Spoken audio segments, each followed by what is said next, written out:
تم میرے نکاح میں ہو، یہ رونا دھونا بند کرو، مجھے اپنا حق وصول کرنا ہے۔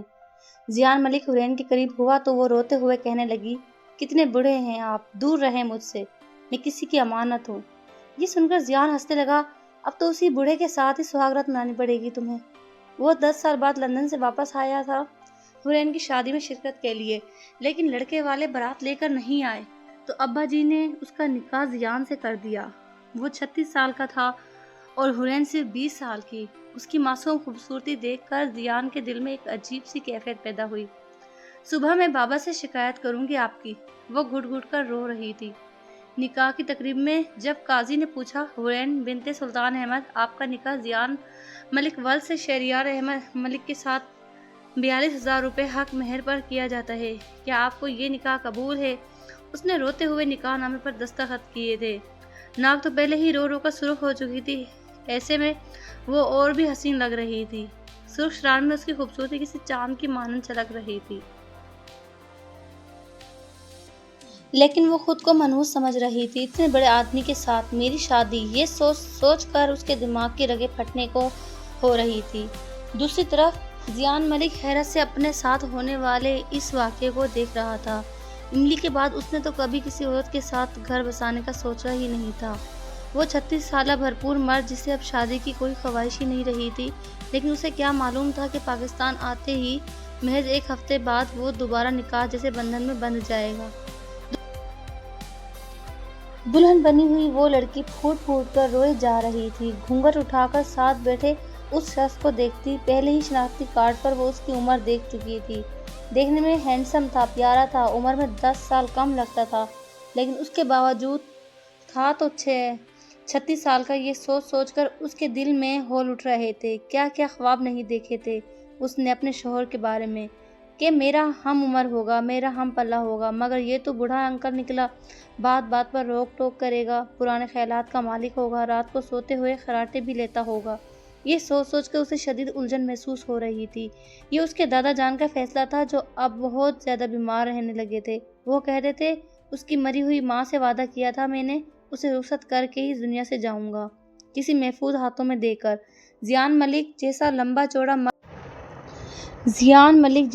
چوڑا مرد حورین کے لیے بالکل پرفیکٹ میچ تھا، لیکن دلہن بنی وہ معصوم لڑکی مسلسل روئے جا رہی تھی۔ تبھی اس نے صوفیہ کے کان میں سرگوشی کرتے ہوئے کہا، پلیز مجھے میرے کمرے میں لے جاؤ، مجھے چکر آ رہا ہے۔ دل بری طرح گھبرا رہا تھا، ہاتھ پاؤں میں سنسناہٹ سی دوڑ رہی تھی، بیٹھنا بھی دشوار ہو گیا تھا۔ صوفیہ بھی اس کی حالت دیکھ کر گھبرا گئی۔ وہ جیسے ہی اٹھنے لگی، زیان ملک کی ماں نجمہ بیگم کہنے لگی، صوفیہ اسے کہاں لے جا رہی ہو؟ اب اسے سیدھا زیان کے کمرے میں جانا ہے، وہیں پر رخصت ہو کر۔ یہ سن کر تو حورین کا دل ہی دہل گیا، وہ اتنی جلدی رخصتی نہیں چاہتی تھی، لیکن دلہن بنی ہوئی تھی، ابھی کچھ کہہ بھی نہیں سکتی تھی۔ صوفیہ نے اس کا بازو تھاما اور اس کا لہنگا سنبھالتے ہوئے اسے زیان ملک کے کمرے میں بٹھا دیا۔ کمرے میں مہکتی خوشبو پھیلی ہوئی تھی، گو کہ کوئی سجاوٹ نہیں تھی، لیکن پھر بھی کمرہ بڑا نفیس تھا۔ صوفیہ اسے سمجھا کر جانے لگی تو اچانک حورین نے اس کا ہاتھ پکڑ لیا۔ صوفیہ مجھے چھوڑ کر مت جاؤ پلیز، مجھے بہت ڈر لگ رہا ہے۔ اس کی آنکھوں میں آنسو بھرے تھے، جبکہ ہاتھ ٹھنڈے ہو رہے تھے۔ صوفیہ نے اس کی حالت دیکھ کر کہا، حورین میں سمجھ سکتی ہوں کہ یہ سب تمہارے ساتھ بہت اچانک ہوا ہے، لیکن جو بھی ہوا اس میں خدا کی کوئی مصلحت ہوگی، شاید تمہارے مقدر میں بھی میری بھابھی بننا لکھا تھا، تبھی تو تم آج یہاں بیٹھی ہو۔ وہ تو خوشی سے چمک رہی تھی، پہلے وہ بھی اور حورین بھی ایک دوسرے سے بہت محبت کرتی تھیں، وہ نہیں چاہتی تھی کہ حورین کبھی اسے چھوڑ کر جائے۔ خوش قسمتی سے زیان کے ساتھ نکاح ہونے کے بعد وہ ہمیشہ اسی گھر میں رہنے والی تھی، لیکن دوسری طرف حورین بیٹھی کانپ رہی تھی، اتنی بڑی عمر والے مرد کے ساتھ میرا نکاح کروا دیا گیا، اور یہ سب لوگ کتنے خوش ہیں، یہ لوگ میرے دل کی کیفیت کیسے سمجھ سکتے ہیں جو اس وقت بری طرح ٹوٹ پھوٹ کا شکار ہے۔ شیان، میں تمہیں کبھی معاف نہیں کروں گی، تم نے مجھے بہت بڑا دھوکہ دیا ہے۔ وہ دل ہی دل میں پوری شدت سے رو رہی تھی۔ حورین کو یوں گھبرایا ہوا دیکھ کر صوفیہ اس کے پاس آ گئی اور کہنے لگی، یار تمہیں کس بات کی پریشانی ہو رہی ہے؟ میرے زیان بھائی کوئی اتنے برے بھی نہیں ہیں، اچھے خاصے ہینڈسم ہیں، اپنی عمر سے کم ہی لگتے ہیں، پھر کس بات نے تمہارا چہرہ اتارا ہوا ہے؟ وہ جھجکتے ہوئے کہنے لگی، مجھے بہت ڈر لگ رہا ہے آنے والے لمحات کا سوچ کر ہی، تمہارے بھائی کو دیکھو کیسے لمبے چوڑے ہیں، کتنے سخت ہاتھ ہیں ان کے۔ یاد نہیں پچھلی بار جب میں نے ان پر چائے گرانے والی تھی، ٹرے میرے ہاتھ میں سے گرنے والی تھی تو کتنے زور سے انہوں نے میرا ہاتھ پکڑا تھا، میری کلائی پر ان کی انگلیوں کے نشان پڑ گئے تھے۔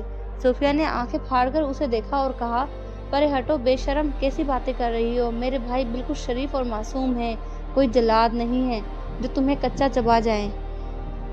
اپنے یہ سارے ڈر زیان لالا سے خود پوچھ لینا۔ صوفیہ اسے بٹھا کر کمرے سے باہر جا چکی تھی۔ پھر 1 گھنٹے کے بعد دروازہ کھلا۔ وہ جو بیڈ کراؤن سے ٹیک لگائے بیٹھی تھی ایک دم سیدھی ہو کر بیٹھ گئی۔ وحشت زدہ نظروں سے کمرے میں آنے والے زیان ملک کو دیکھنے لگی، جو بڑی دلچسپی سے اس نازک کم عمر خوبصورت لڑکی کو دیکھ رہا تھا۔ دلہن بنی وہ قیامت ڈھا رہی تھی، سادگی میں بھی حد سے بے حد حسین تھی، لیکن مسئلہ یہ تھا کہ وہ اس سے بہت چھوٹی تھی، اتنی چھوٹی کہ زیان ملک بھی اس پر ترس کھانے لگا تھا۔ جب اس کا کانپتا وجود دیکھتا تو نرمی سے کہنے لگا، ریلیکس ہو جاؤ، اتنا گھبرا کیوں رہی ہو؟ اگر یہ بھاری کپڑے اتارنے ہیں تو چینج کر سکتی ہو۔ اس کے لہجے میں گلاب کی نرمی تھی، جبکہ حورین بیلی دل میں شدید غصے کا شکار تھی۔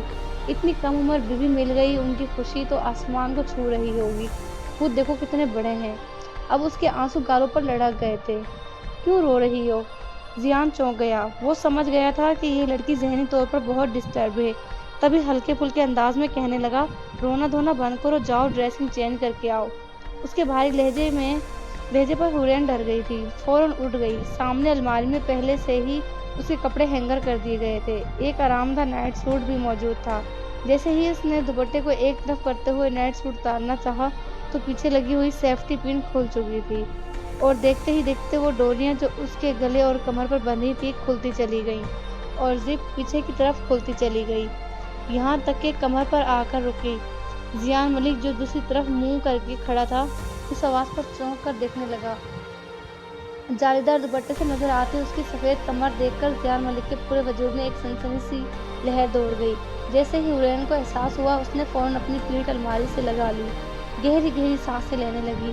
زیان نے فوراً نظریں پھیر کر کہا، کچھ نہیں دیکھا میں نے، جاؤ شاباش، چینج کر لو۔ وہ اپنا رخ موڑ چکا تھا، بار بار اپنے ذہن کو جھٹک کر اس منظر کو دماغ سے ہٹانا چاہا، لیکن یہ ممکن نہیں تھا۔ پہلے تو ڈریسنگ روم میں دیر تک روتی رہی، پھر کپڑے چینج کر کے باہر آئی۔ جیسے ہی صوفے پر لیٹنے لگی تو زیان حیران رہ گیا، وہاں کیوں سو رہی ہو؟ یہاں آ جاؤ، اتنا بڑا تو بیڈ ہے۔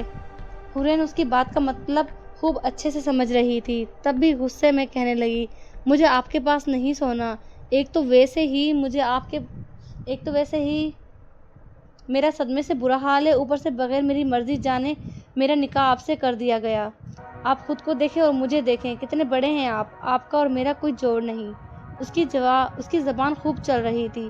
زیان اس کا غصہ دیکھ کر مسکرا دیا، دیکھو میری اتنی عمر بھی زیادہ نہیں، میں اپنی عمر سے 10 سال چھوٹا نظر آتا ہوں، اور تمہیں کس بات پر اعتراض ہے؟ ایک تو میں نے معاملہ سنبھال لیا، اوپر سے تم مجھے ہی باتیں سنا رہی ہو۔ اس نے حورین کا ہاتھ پکڑ کر اپنے سامنے بٹھا لیا۔ چھوڑیں مجھے، کتنے بڑے ہیں آپ، مجھ سے دور رہیں، ہاتھ لگانے کی کوشش نہ کریں۔ سب سمجھ رہی ہوں میں، اس لیے بہانے سے چھونے کی کوشش کر رہے ہیں، لیکن یہ آپ کی خوش فہمی ہے اور کچھ نہیں۔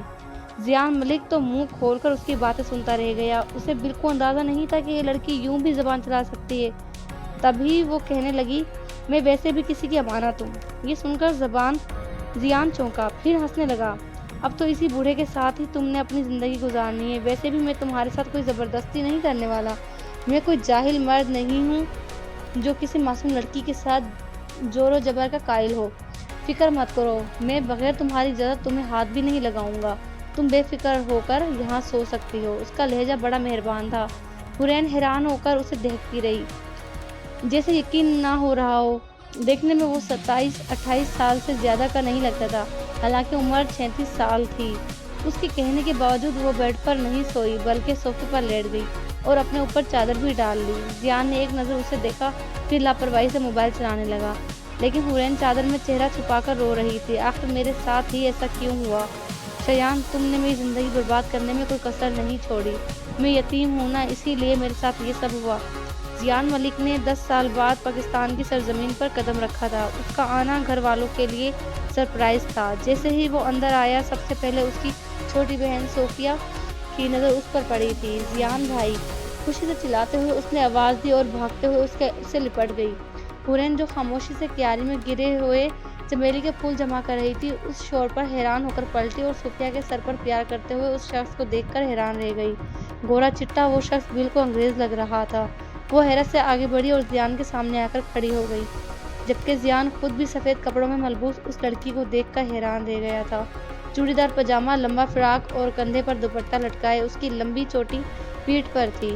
تبھی صوفیہ نے بتایا، حورین دیکھو، میرے زیان بھائی واپس آ گئے اتنے سالوں بعد۔ حورین بھی مسکرا دی۔ تبھی سارے گھر والے جمع ہو گئے۔ زیان کی ماں رافیہ بیگم تو آنسوؤں سے رو رہی تھی۔ پھر بلند آواز میں اعلان کیا، اب میں تمہیں کبھی لندن نہیں جانے دوں گی۔ زیان مسکرا دیا تھا۔ صوفیہ نے بتایا، زیان بھائی حورین جویریہ پھوپھو کی بیٹی ہے۔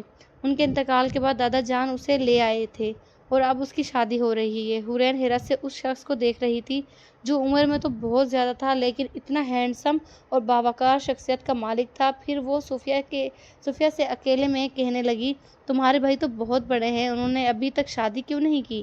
یہ سن کر صوفیہ اداسی سے بولی، بھائی نے شادی تو کی تھی لیکن ایک انگریز لڑکی سے، وہیں لندن میں، لیکن اب ان کی طلاق ہو چکی ہے۔ حورین نے افسوس سے سر ہلا دیا تھا۔ زیان کے آ جانے سے جیسے شادی کا مزہ دوبالا ہو گیا تھا۔ گھر میں خوب سجاوٹ کی گئی، گیندے اور موتیے کے پھولوں نے گھر کو خوب مہکا رکھا تھا۔ حورین ایک نئی زندگی کا آغاز آنکھوں میں سجائے بہت خوش نظر آ رہی تھی۔ اس شادی میں کچھ اس کی پسند بھی شامل تھی۔ وہ اور صوفیہ کالج میں پڑھ رہے تھے جب ان کے ایک دوست مہا کے بھائی نے اسے پسند کر لیا۔ شایان کو اس نے بھی دیکھ رکھا تھا، وہ کئی بار اسے کالج لینے آتا تھا، وہ بھی اسے دل ہی دل میں پسند کرنے لگی تھی۔ پھر چند مہینوں بعد اس نے رشتہ بھیج دیا تو دادا جان نے تھوڑی بہت پوچھ گچھ کے بعد رشتہ منظور کر لیا۔ لیکن دادا جان کو نہیں معلوم تھا کہ جس خاندان سے انہوں نے حورین کا رشتہ طے کیا ہے وہ بے حد لالچی ہیں۔ وہ لوگ دادا جان کی دولت دیکھتے ہوئے یہ رشتہ لائے تھے کہ یہ خوب جہیز لائے گی اور شایان کو بھی ان کی فیکٹری میں اچھی نوکری مل جائے گی۔ اس بات سے حورین بے خبر تھی۔ وہ تو نہ چاہتے ہوئے چند دن بعد وہ اس کو شوہر بننے والا تھا۔ زیان ملک بڑی دلچسپی سے پاکستان میں ہونے والی شادی کی تقریب کو انجوائے کر رہا تھا۔ آج مہندی کی رات تھی۔ خاندان بھر سے لڑکیاں آئی ہوئی تھیں اور اس شاندار شخص کو دیکھ کر سرگوشیاں کر رہی تھیں، لیکن اس کا دل اکتا گیا تھا۔ وہ اب کسی لڑکی کو دیکھ کر ٹھنڈی آہیں نہیں بھرتا تھا۔ ایک وقت تھا جب اسے اپنے ارد گرد لڑکیوں کا ہجوم اچھا لگتا تھا۔ وہ عین جوانی کا دور تھا۔ 25 سال کی عمر میں وہ لندن چلا گیا تھا۔ وہاں اس کی بہت اچھی نوکری لگی کہ واپس آنے کا کوئی ارادہ نہیں تھا اور وہیں پر اس کی ملاقات املی سے ہوئی۔ نیلی آنکھوں والی وہ انگریز لڑکی اس کے عشق میں دیوانی ہو گئی تھی۔ اس نے اسلام بھی قبول کر لیا اور شادی کی منتیں بھی کرنے لگی۔ زیان نے بھی نکاح کر لیا، لیکن پھر مغرب زدہ ماحول میں اس کی شادی شدہ زندگی کا بہت خطرناک انجام ہوا تھا جس کے بارے میں وہ سوچنا بھی نہیں چاہتا تھا۔ آج مہندی کی تقریب میں اس نے سفید سوتی سوٹ پہنا تھا۔ اس کی گوری چٹی رنگت اور شاندار شخصیت دیکھنے والے پر اپنا سر ڈال دیتی۔ تبھی دادا جان پریشان چہرہ لیے وہاں سے گزرے۔ زیان حیران رہ گیا اور ان کے پیچھے چلا گیا۔ کیا ہوا؟ آپ کی طبیعت تو ٹھیک ہے نا؟ شہریار ملک بھی اپنے باپ کے پیچھے آ گئے۔ کیا ہوا ابا جان؟ تبھی دادا جان غصے میں کہنے لگے، وہ لوگ تو بڑے ہی لالچی ہیں۔ ابھی میرے موبائل پر لڑکے والوں کا فون آیا۔ لڑکے کا باپ کہہ رہا تھا کہ آپ لوگوں نے جہیز بہت کم دیا ہے، ایسا لگ رہا ہے کہ میں نے اپنی بچی کی زندگی برباد کر دی ان کمظرف لوگوں میں رشتہ کر کے۔ شہریار نے ان کے کندھے پر ہاتھ رکھ کر کہا، ابا جان آپ کیوں فکر کرتے ہیں؟ کل بارات کا دن ہے، بچی کی عزت کا معاملہ ہے۔ دادا جان نے سر ہلا دیا، لیکن وہ خوش نہیں تھے۔ بات بگڑنے کی وجہ یہ تھی کہ دادا جان نے مطالبہ کیا تھا کہ حق مہر میں 50 لاکھ روپے لکھے جائیں حورین کی سیکیورٹی کے لیے، لیکن لڑکے کا باپ اس پر آمادہ نہیں ہوا، بلکہ اوپر سے شایان نے بھی بحث شروع کر دی۔ وہ لوگ فیکٹری میں مینیجر بھی چاہتے تھے اور 50 لاکھ روپے بھی، اور یہ بات دادا جان نے قبول نہیں کی۔ وہ لوگ تو شاید یہی سوچ کر بیٹھے تھے کہ یتیم لاوارث لڑکی سے سب کچھ لے کر وہ دودھ میں سے مکھی کی طرح نکال باہر کریں گے، لیکن دادا جان نے ایسا نہیں ہونے دیا۔ دوسرے دن بارات نہیں آئی۔ سارے مہمان باتیں بنا رہے تھے۔ وہ لڑکی حیرت سے اپنے آپ کو دیکھ رہی تھی جو دلہن بن کر تیار بیٹھی تھی۔ دادا جان کی طبیعت خراب ہونے لگی تو شہریار نے زیان سے کہا زیان وہ اس بچی کو بہت چاہتے ہیں، اس کی زندگی برباد ہو جائے گی، لوگ باتیں بنائیں گے، تم اس سے نکاح کر لو۔ یہ سن کر زیان حیران رہ گیا۔ نجمہ بیگم بھی خوش ہو گئیں۔ انہیں اور کیا چاہیے تھا؟ وہ زیان کو دوبارہ لندن نہیں جانے دینا چاہتی تھی۔ نہیں، میں اب دوبارہ کبھی شادی جیسے جھنجٹ میں نہیں پڑنا چاہتا، میری طرف سے صاف انکار ہے۔ لیکن ماں باپ نے اسے کچھ اس طرح گھیرا کہ اسے حامی بھرنی پڑی۔ یوں کم عمر حورین اس کی دوسری بیوی بن کر اس کی زندگی میں آ گئی تھی اور اس لڑکی نے اسے صاف کہہ دیا تھا کہ وہ اس سے شادی نہیں کرنا چاہتی، وہ اسے بڑھا سمجھتی ہے۔ دونوں نے وہ رات خاموشی سے گزاری۔ اگلے دن دادا جان نے حورین کی روتی اتری صورت دیکھ کر کہا، کیا ہوا میری بچی؟ کیا میرے فیصلے سے تجھے خوشی نہیں ہوئی؟ کم از کم تو ان جیسے لالچی لوگوں سے تو بچ گئی۔ حورین منہ بنا کر کہنے لگی، یہ کیا کیا آپ نے مجھ سے؟ ایک تو بڑی عمر کی شادی شدہ شخص سے میرا نکاح کر دیا، وہ عمر میں مجھ سے 15-16 سال بڑے ہیں۔ دادا جان مسکرا دیے۔ ارے میری بچی، وہ بہت سلجھا ہوا ہے، پڑھا لکھا ہے، تھوڑا بہت عمر کا فرق تو چلتا ہے، کیا تھوڑا بہت؟ وہ رو دینے کو تھی، مجھ سے بات نہیں کرنی آپ سے۔ وہ رو دینے کو تھی، وہ کہتی مجھے آپ سے بات نہیں کرنی۔ جب وہ پلٹی تو سامنے زیان ملک کھڑا تھا، سینے پر بازو لپیٹے بڑے غور سے اسے دیکھ رہا تھا۔ اس کی نظروں سے خفا ہوتی وہ کمرے سے نکلتی چلی گئی، جبکہ زیان دادا جان سے شکوہ کرنے لگا، آپ نے اچھا نہیں کیا اس لڑکی کے ساتھ، اگر آپ کہیں تو میں اسے چھوڑ دوں گا، یہ اپنی پسند سے کہیں بھی شادی کر سکتی ہے۔ دادا جان نے اپنے کانوں کو ہاتھ لگایا، ایسا سوچنا بھی مت، ساری زندگی کے لیے تم نے اس کی حفاظت کرنی ہے، اسے اتنی محبت دینی ہے کہ خود تمہاری طرف چل کر آئے۔ ابھی ناراض ہے، دیکھنا اس کی ناراضگی زیادہ دیر تک نہیں چلنے والی۔ وہ زیان سے بہت دور رہتی، جب بھی وہ کمرے میں ہوتا تو وہ جان بوجھ کر وہ باہر لاؤنج میں جا کر بیٹھ جاتی۔ ایک دن زیان واش روم سے تولیہ لپیٹے باہر آیا تو حورین کے ہوش اڑ گئے۔ اس نے آج تک کسی مرد کو یوں نہیں دیکھا تھا۔ اس کی نظریں زمین میں گڑ گئی۔ زیان ملک شیشے میں اسے دیکھ رہا تھا، جس کا چہرہ بہت سرخ ہو گیا تھا۔ وہ تیزی سے اٹھی اور باہر جانے ہی والی تھی کہ اچانک زیان نے اس کا ہاتھ پکڑ لیا۔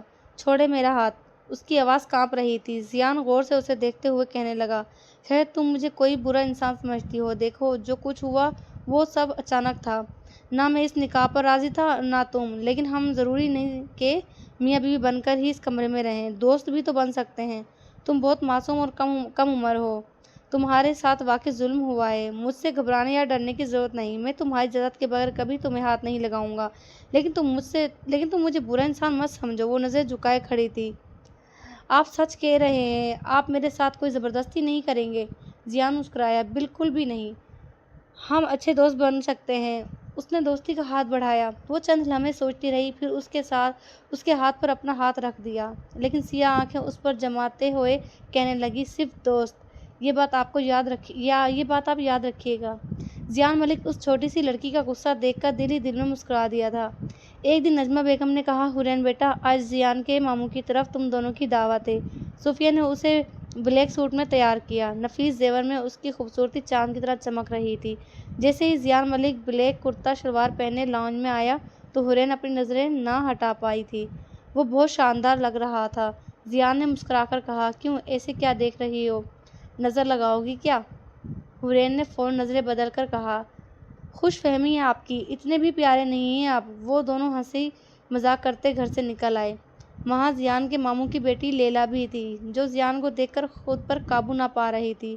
اس نے تو برسوں سے زیان سے شادی کا خواب دیکھ رکھا تھا، لیکن ایک وقت پر حورین نے بازی مار لی تھی۔ کھانے کے وقت لیلا نے خود اپنے ہاتھوں سے زیان کو کھانا سرو کرنا شروع کر دیا، بار بار اس کے قریب آنے کی کوشش کرتی رہی۔ یہ سب دیکھتے ہوئے حورین کو اندر ہی اندر جلن محسوس ہونے لگی تھی۔ وہ کافی غصے میں آ چکی تھی۔ میری طبیعت خراب ہو رہی ہے، گھر جانا چاہتی ہوں۔ گاڑی میں آنے کے بعد زیان نے پوچھا، کیا ہوا، اچانک موڈ کیوں خراب ہو گیا؟ اچھا انہیں کا برا لگنا آپ کو نظر آ رہا ہے، لیکن جو مجھے برا لگا اس سے آپ کو کوئی فرق نہیں پڑتا۔ کیا مطلب؟ تمہیں وہاں پر کیا برا لگا؟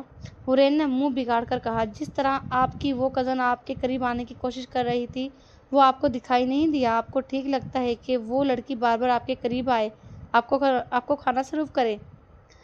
زیان اندر تک یہ بات سمجھ چکا تھا، لیکن اس کے منہ سے سننا چاہتا تھا۔